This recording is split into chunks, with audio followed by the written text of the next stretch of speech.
Hi friends, இன்னைக்கு ஞாயிற்றுக்கிழமை அப்படின்ற காரணத்தினால ஃப்ரேம் ஃப்ரேம் போடலான்ட்டு இறங்கியிருக்கேன். அந்த ஃப்ரேம் போன்ற அந்த ப்ராசஸோடு சேர்த்து கொஞ்சம் என் மனசில் இருக்கிறதெல்லாம் அப்படியே திறந்து விடலான்ட்டு இருக்கேன்.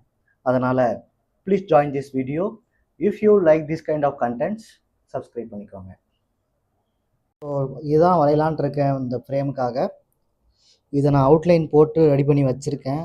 அதே மாதிரி வருமானா தெரியாது, வராது. ஸோ என்னோடய பெஸ்ட்டை ட்ரை பண்ணலான்ட்டு இருக்கேன், பார்ப்போம். இதை வரையிற இந்த மெயின் டைமில் நான் என்னுடைய ரீசெண்டாக நான் ஒரு படத்துக்கு போயிட்டு வந்தேன். அந்த படத்துக்கு போயிட்டு நிம்மதியாக இருந்த என் மனசை நானே கெடுத்துக்கிட்டேன். படம் நல்லா இருந்துச்சான்னு கேட்டிங்கன்னா, படம் ஓகே, நல்லா இல்லை, எனக்கு ஓகே பிடிக்கல. எனக்கு பெருசாக ஒரு சில சீன்ஸ் நல்லா இருந்துச்சு, ஒரு சில சீன்ஸ் நல்லா இல்லை. அப்படின்ற மாதிரி அந்த படமே ஒரு மிக்ஸ்டாக தான் எனக்கு ஃபீல் ஆச்சு. என்ன படம்னு கேட்டிங்கன்னா, லவ் இன்சூரன்ஸ் கம்பெனி. அந்த படத்துக்கு போயிட்டு நீங்களாம் அந்த படத்தில் யார் யாரையோ நீ ரிலேட் பண்ணி பார்த்துட்டு யோசிச்சிருப்பீங்க. எனக்கு அந்த படத்தில் ரிலேட் ஆன ஒரே கேரக்டர் யோகி பாபு தான்.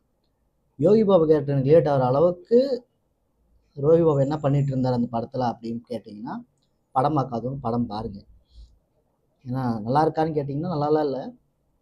அந்த படத்தில் யோகி பாபு ஒரு ஓப்பன் ஃப்ரண்ட் அப்படின்னு சொல்லிட்டு சர்க்காஸ்டிக்காக ஒரு இது வச்சுருப்பாங்க. அவங்களே ஃபன்னுக்கு தான் வச்சுருப்பாங்க.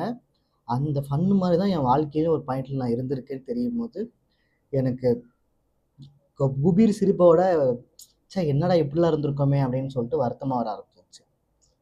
ஏன்னா I never new at the time. நான் அவ்வளோ மாதிரி அந்த மாதிரி தான் எனக்கு தெரிஞ்சிருப்பேன் வெளியேன்னு எனக்கு அப்போ தெரியாதப்ப இப்போ தெரிய வரும்போது காமெடியாக இருக்குது. இன்னைக்கு அன்னைக்கு தேதிக்கு அப்போ என் ஃப்ரெண்ட்ஸ்லாம் ஏன் அவ்வளோ காண்டானாங்கன்னு எனக்கு அப்போ தான் புரிஞ்சிச்சு.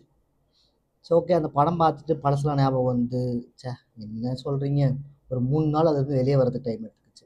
படத்தினால இல்லை, என் வாழ்க்கையில் நடந்தது நினச்சி நானே என் டைமை வேஸ்ட் பண்ணிக்கிட்டேன் நிறைய. உடம்பு வேறு சரியில்லாமல் போச்சு. அதெல்லாம் சரியாயிட்டு பேக் டு ஃபார்முக்கு இன்றைக்கி ஞாயிற்றுக்கிழமை நாம் ட்ராயிங் பண்ணிட்டுருக்கோம். இது நல்லா வருமானு கேட்டிங்கன்னா வாய்ப்பு கம்மி. அதனால நான் ஜஸ்ட் லைக் ரேண்டம் ஸ்ட்ரோக்ஸ் தான் போட்டுட்ருக்கேன். இது நல்லா வரும்னு ஆசைப்பட்றேன், பார்ப்போம் எப்படி வருதுன்னு. இதை வைக்க முடியுதா?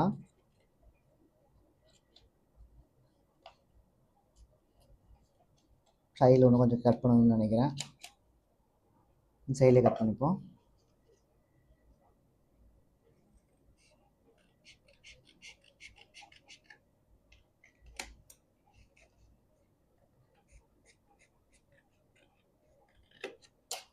சைடில் கட் பண்ணிட்டேன்.